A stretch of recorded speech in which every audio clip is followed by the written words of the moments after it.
Welcome back, everyone. Right now, there is a mad rush to get to the top of Mount Everest as more climbers are trying to scale the Earth's highest point, but it's also putting them in danger. 11 climbers have died on that mountain this season alone. That includes 2 Americans. Look at this picture. This is the line of people waiting to, get their turn to reach the top. Well, Loveland resident Matt Brennan started his trek up the mountain a few months ago, but before he could get there, all the way to the top, he thought, I'm coming back down. Matt is with me right now on set. He has been home on, terra firma, I guess, for what, about a week now? About a week, yep. And that had to be a horrible decision, a very painful one to make. How close were you to the very top?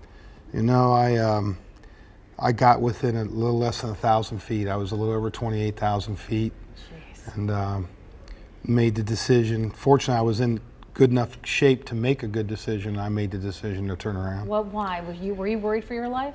Yeah, well, I had an oxygen problem. We lost an oxygen bottle on the triangular face, and the crowds were delaying me. I was 8 hours into my summit attempt, and the goal was to be on top in 9 hours. So I still had 5 hours to go. I was short on oxygen. The crowds were pretty significant, and then I was kind of worried about the ability to get back down. So when we see these lines like that, yeah, that is no joke. I was in those lines. Yeah.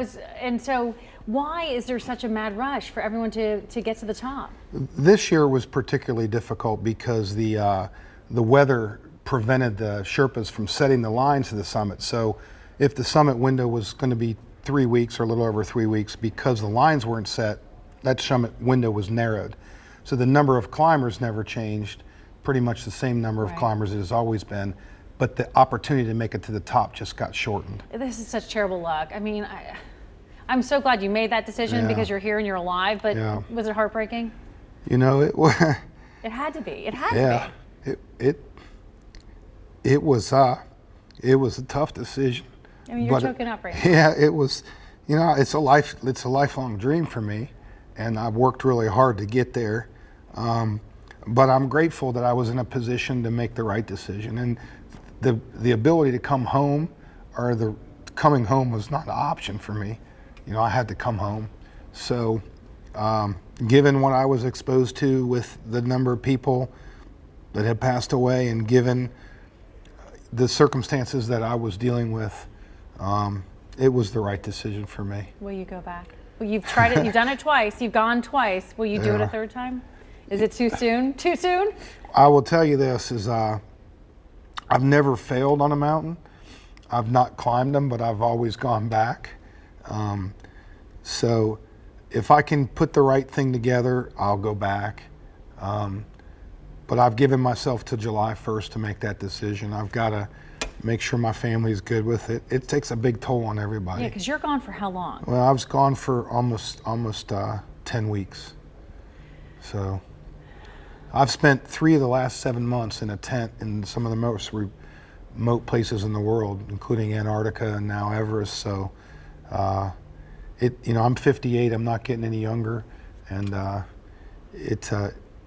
it wears on you. It's tough. It's a grind. Oh, sure. I mean, you said you lost 25 pounds. Yeah, I'm putting a little bit back on. I'm having a good time putting it back on, but it'll get to you. But we'll see what happens, and maybe we go back, and I'm hoping to get another shot and get to the top.